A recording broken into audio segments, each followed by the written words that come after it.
it wasn't bad. Well, there were parts of it that weren't very good. It could have been a lot better. I didn't really like it. It was pretty terrible. It was bad. It was awful. It was terrible. Get him away. Hey, Boo! Yes, let's get the boo birds going early as we check out the views from the On Fek Circle, presented by JFtC and the JFtC Radio Podcast. This little misadventure streams at you live every Tuesday, 6 p.m. Eastern Time on the JFtC YouTube channel. You can also pick it up at the JFtC Facebook page. And if you insist on being on Twitter, you can go to @JFtC. It's streaming live right now there too as well. It's not the only programs that are out there. It is the Mothership Podcast, the JFtC Radio Podcast, Monday, 6 p.m. Eastern Time, hosted by Sean Doyle, rotating cast of JFtC writers, lots of really cool guests. We've had Jordan Romano, we've had Keegan Matheson, Shai Davidi. We've had out-of-town people come in to try to give their views on the Jays and their hometown team. And, of course, coming up on Thursday, it is Sunny Side of the Dome, hosted by Karen Suter. You might notice me torturing her on a regular basis on the main podcast, but she is a terrific baseball mind, true Blue Jays fan. We tease her, girl with Blue Jays colored glasses, but she knows her baseball. Her analysis is spot on. So make sure you check out her shows on Thursday, 6 p.m. Eastern Time on the YouTube channel. Plus, go back and look at the archives of all of them on Fek Circle, Sunny Side of the Dome, and the Radio Podcast. I am your host, the Feckless Wonder, Steve Fek. Welcome to yet another episode of the On Fek Circle. Today, we will have a This Week in Baseball, where we talk about the need to vanquish Rowdy Tellez once and for all. We also, on Blue Jays Way, will talk about why the Blue Jays chose Dunedin, Florida, of all places, in the mid-'70s to be their training complex. But we're going to start it off with a rather important announcement. I was going to put some dramatic music on, but I don't even want to make it be hokey. Please notice, clean pressed white shirt, my finest suit coat. I'm hiding my tie knot because it's not quite buttoned all the way because I'm just too fat to be able to do that.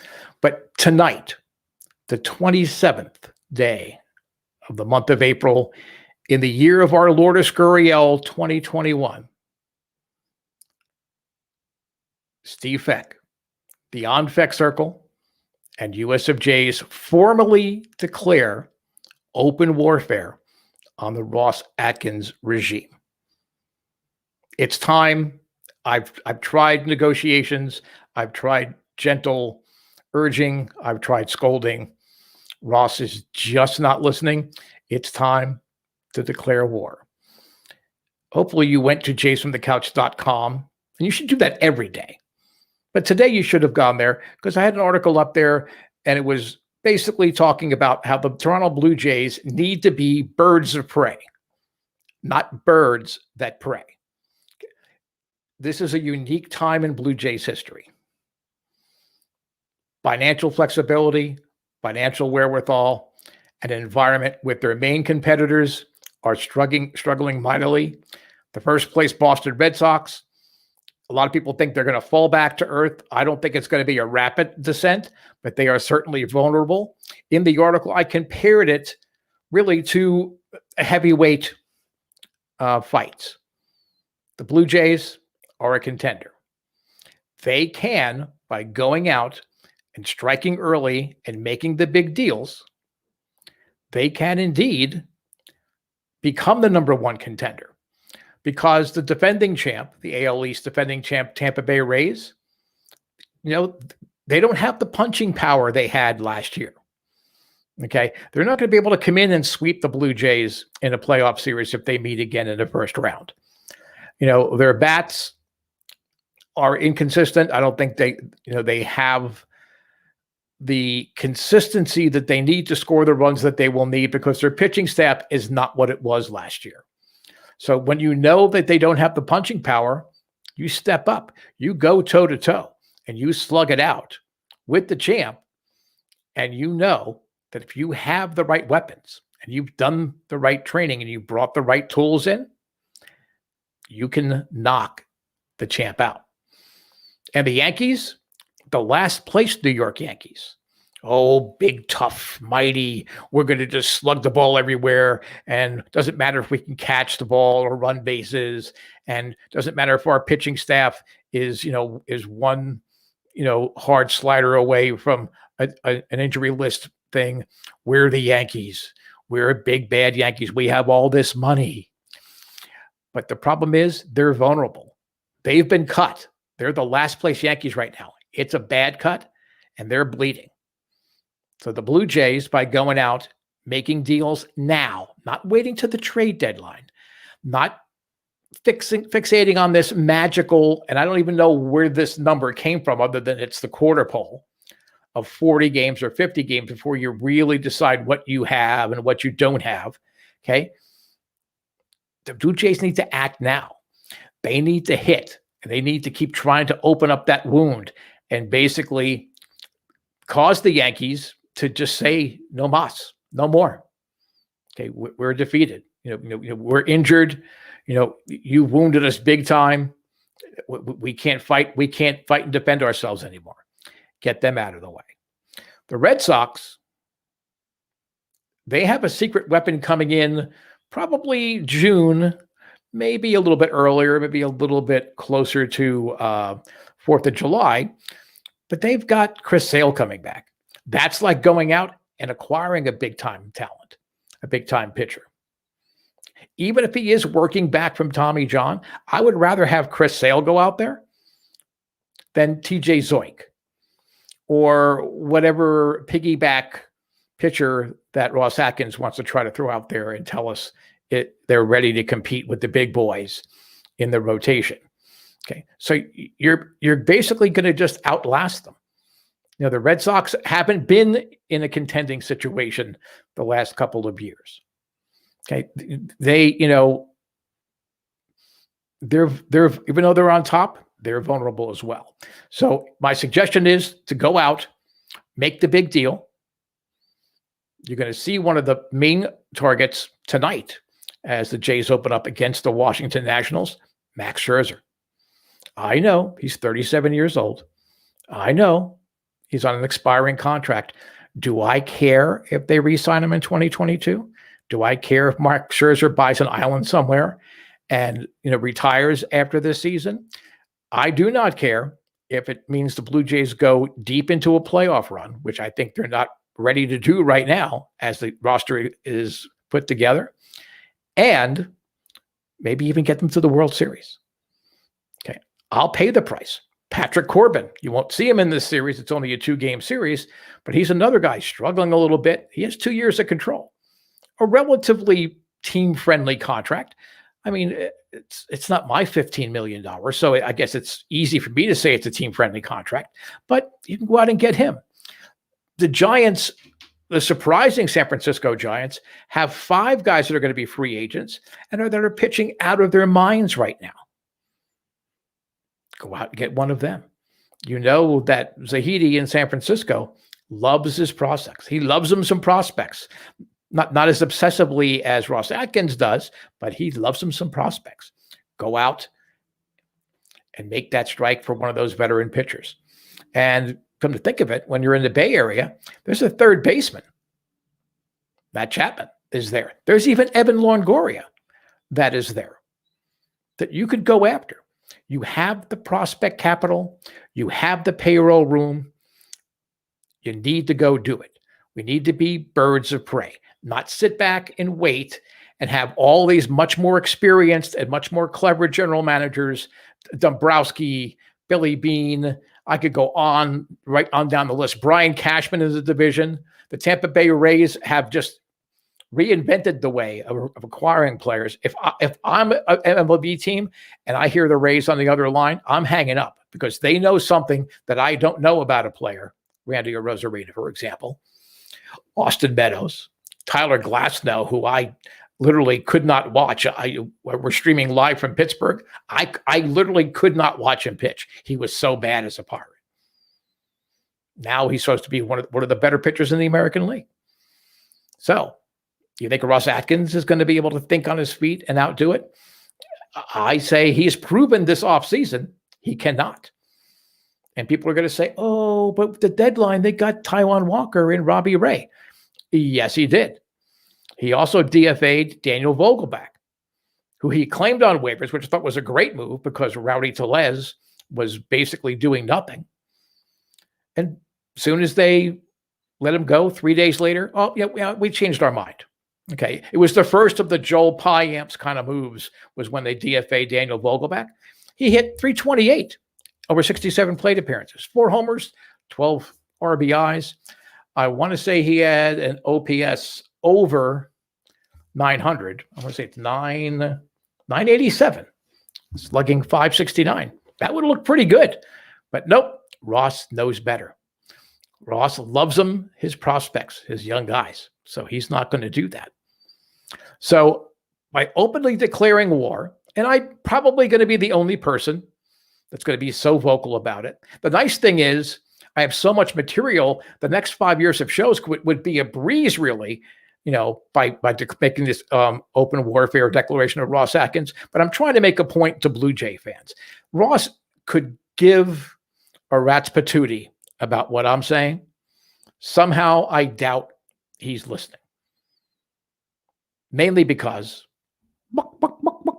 he's chicken. He doesn't want to be challenged. He's smarter than everybody in the room.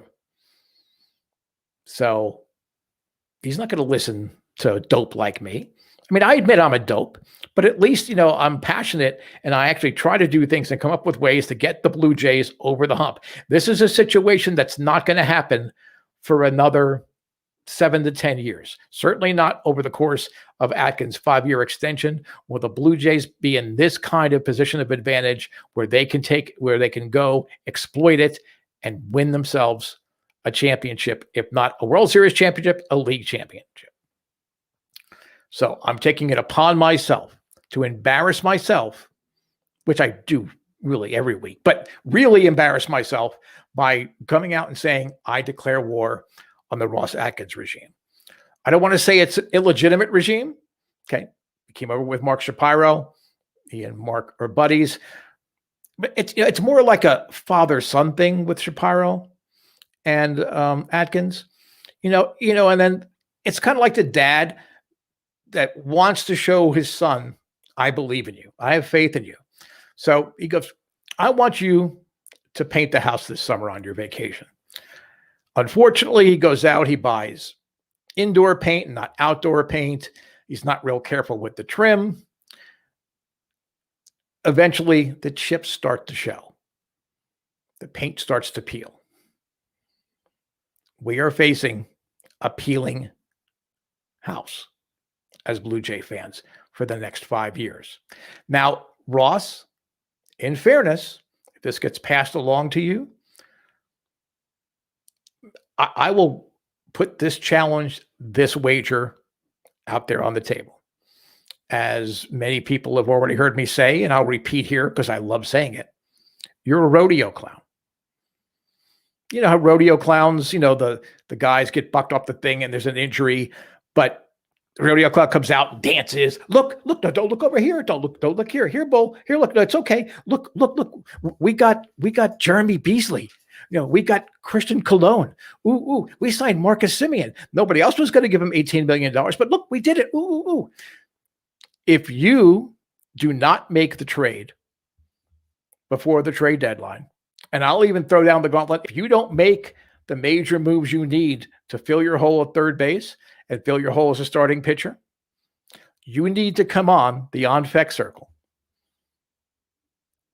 in full rodeo clown face paint and clothing. Though seeing how you dress, it's not that far from a rodeo clown, really. But you need to come out. You need to show that I was right and you're a rodeo clown. But if you surprise us all, I will quit the On Fek Circle. I will stop writing articles for JFtC.com. I'll still support them and do things like that, but I will no longer be a voice of reason out there in the Blue Jays, fandom, if you actually make the move. Go and read my article at JFtC.com, Ross Atkins. Follow the very easy steps. Okay, I'm not that bright of a guy. Okay, if I can figure this out, you, with all of your training and all of your Ivy League smarts, should already know what I've laid out in that article. It is time for you to make a move. So, do you accept the challenge? We're at war, okay? But I'm willing to go to the peace talks if you're willing to wear rodeo clown regalia. And I'm putting up, I will quit the On Fek Circle and JFtC.com if you actually make the impact moves that you need to make. Not Jeremy Beasley, okay? Not Christian Cologne, not whatever, not claiming and then DFAing and reclaiming Joel Piamps. Not those kind of moves, major moves. Max Scherzer, German Marquez of the Rockies. You do that, I'll quit. If you don't, I can't wait to see that. All right, enough ranting and raving. Time for this tweak in baseball. We talked about this on the podcast last night, and Sean Doyle had a great article on JFtC.com. Again, I emphasize always great articles. And on game days or game nights, the recaps are better than anything you're going to find on the web. And that even includes the paid writers. The game recaps on JFtC.com are par excellence. But Sean put up an article about, is it time to say goodbye to Rowdy Tellez? We first floated the idea when we were talking about, well, who should go down? Should they try to sneak Joe Panik through waivers, send down Santiago Espinal when Springer and Hernandez come back? The obvious thing is you send out Rowdy Tellez. How he is hitting number 4 in the lineup yet again, batting 193, as he is tonight against Max Scherzer. I guess he has no chance against Max Scherzer, so it doesn't matter really where you bat him. But for him to be the cleanup hitter with his track record this year, and I'm sorry, except for a couple of weeks last year, his track record in 2020, and if you take out late August and September of 2019, his track record in 2019 and 2018, he has options. He's the guy that's got to go. You can do a lot. You can give Charlie Montoya a lot of flexibility and a lot of great tools if you juggle back and forth with Panik and Espinal. Biggio truly becomes a utility player in that scenario because as Joe Panik is starting at third base tonight, Espinal has shown that he has done a great job. Panik has done an above average job. He hasn't been great at third base, but he's made the plays he needs to make. He's Joe Panik. He's not the Joe Panik that came out of college and was, a Golden Spikes, shortstop, but he can play all 3 infield, really play all 4 infield positions. He can be your emergency catcher. Why do you want to get rid of him when you have a big lump of nothingness clogging up your DH hole? And Lord knows I don't want to see him at first base. Okay. It's just enough. Rowdy, kid optioned. All of the analytics people love him. What a great story Rowdy Tellez is. Fine. You can trade his story to get the pitcher or third baseman or bullpen arm or, peanut vendor, whatever it is that you need to get you into the playoffs this year. Use Rowdy Tellez to do it. You keep Espinal. He's earned a spot. Joe Panik has proven, though everybody talks him down, that he is a dependable bench piece. So, Rowdy, bye-bye. That's this week in baseball. George Springer was supposed to come back tonight. He did feel some discomfort when he was running in the outfield. No aggravation, no further injury. He just was discomfort with a muscle injury. You never really quite know. You don't want to take that chance. You're not playing a divisional team. It's still April. Okay, we can delay that, though my guess is Jonathan Davis will be shipped out to the alternate site when Springer comes back because he needs to get his bat going. He's done fine in the field. I think he's a +1 defensive run saved. He is a valuable tool as a pinch runner when Charlie's not using all three of his bench players in one at bat to let him pinch run. But he probably needs to get some more regular at bats at the alternate training site. And then once they start the AAA season in Trenton, it's still on for May the 4th. Teoscar Hernandez, however, really should be DHing. Really is an outfielder, but Teoscar Hernandez makes Rowdy Tellez. He just has no value to this particular lineup. Could he be traded and turn into something? Sure. I thought that about Anthony Alford. He's already been DFA'd by the Pirates. There is a long list of people that we all thought they were going to be great. Brandon Drury. Oh my God. How long did it take us to finally wake up and say, he's just not a major league caliber player? Good minor league player. That's not a major league player. So, Rowdy, this week in baseball means we send you to Trenton. Our closing segment is always something called Blue Jays Way, where we look at Blue Jays culture, the challenges of being a Blue Jays fan. Now, especially for me as an American living in Pittsburgh, in the States, in another major league city, you say you're a Blue Jay fan, and they're like, what? But, there's challenges even as a Canadian fan. You're the lone team in Canada, which is a tremendous marketing value. But really, you think Major League Baseball is really losing sleep over the fact that one of their teams is not able to play for the second consecutive season any home games in their home city and home stadium? Maybe for a couple of seconds, and then they just look at the bottom line and see the revenues coming in. They're like, I'm okay. I'm fine. So it can be challenging to be a Blue Jay fan. But there's a lot of great thing in Blue Jays history. Many people are not old enough to remember beyond the 15-16 playoff teams. Many don't know that there was baseball before the 92-93 back-to-back World Championships. That happened in Blue Jays history. And before the Blue Jays even drafted a player, even before Bob Baylor became their number one pick in the expansion draft, the Blue Jays had to decide, where are we going to have spring training? It was obvious that you wanted to have it in Florida, and they focused in on the Tampa Bay area because there were multiple flights, daily flights from Toronto to Tampa International Airport. And it was really only a 30-minute drive across the bridge. And traffic, and it can be interesting, but back in the mid-'70s, the traffic is not nearly what it is now in the Tampa-St. Pete area.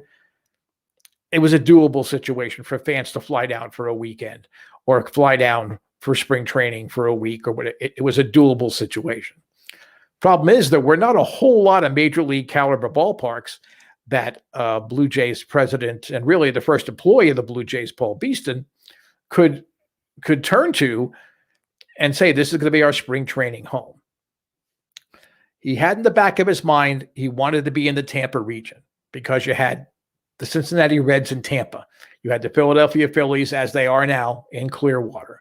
You had two teams playing at Al Lang Field in St. Petersburg, the Mets and the Cardinals. Just across the bridge, you had the Pirates in Bradenton.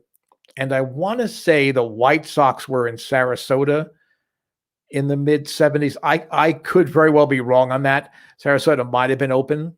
But, you had teams really with a very easy drive that would make spring training an easy schedule deal, and it would make sense. It would be a practical place to train. Thing is, Grant Field in Dunedin at that time really was, imagine yourself going to a community park or, a county fair or whatever, and you see the fields there that are used for multi-purposes. It was used for beer league softball and little league baseball and, rodeo and calf roping, whatever. It was a multi-purpose stadium. It was not in the best shape. But the Blue Jays saw, especially after negotiating a pretty decent deal with Pinellas County and the city of Dunedin, that there was going to be growth in the area. Where Dunedin is, if you've been to Tampa St. Pete, US 19 runs north-south. once you got really past Clearwater, there was nothing back in the mid 70s between there and the next major city heading up there. It was a very, quasi-rural kind of situation. There were no malls. There were no strip centers, so you didn't have any Reese McGuire problems. It was just a sleepy residential little city. But they wanted baseball there. They knew what the long-range planning was going to be for the area. And now that US 19 corridor is just, you name it, it's pretty much along that strip, going down from St. Pete, running all the way up north of Dunedin, going into Pasco County. So that is where, and that is why the Blue Jays picked Dunedin, ironically now their major league home, at least for another couple of weeks, as their spring training site. I'm sure a lot of people have asked me, why would they pick Dunedin? And they have been there every year of their existence. That's pretty impressive. You think about it, they've never known another spring training site. I mean, they flirted with Palm Beach. Yeah, I think they and the Astros were going to build a complex together, but that ran into problems with the people in Palm Beach not really wanting that extra hustle and bustle in their upper echelon income driveways. Okay, so that kind of fell apart. They looked at other places, but there really has never been any serious doubt about the Blue Jays staying. Once they kind of flirted with Palm Beach, Pinellas County, state of Florida, city of Dunedin knew that they had a chance of losing their jewel thing that they can brag about, other than some pretty nice beaches. So they stepped up to the plate, allowed the Blue Jays to turn what was a scattershot minor league and spring training complex into one of the most modern complexes in baseball today. I mean, yes, you still need to go a little while from, the training facilities to TD Ballpark, but it's not nearly the issue that it was when they first went there for spring training in February of 1977.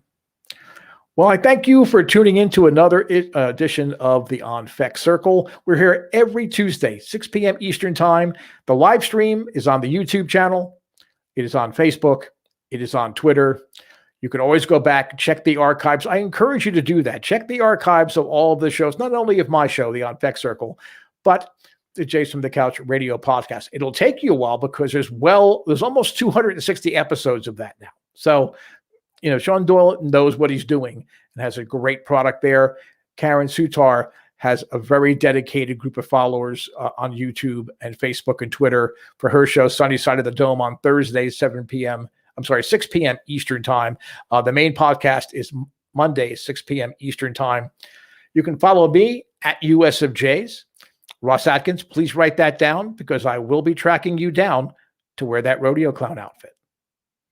Hope you tune in again next week. Thanks for joining me this week for all the views from the On Fek Circle.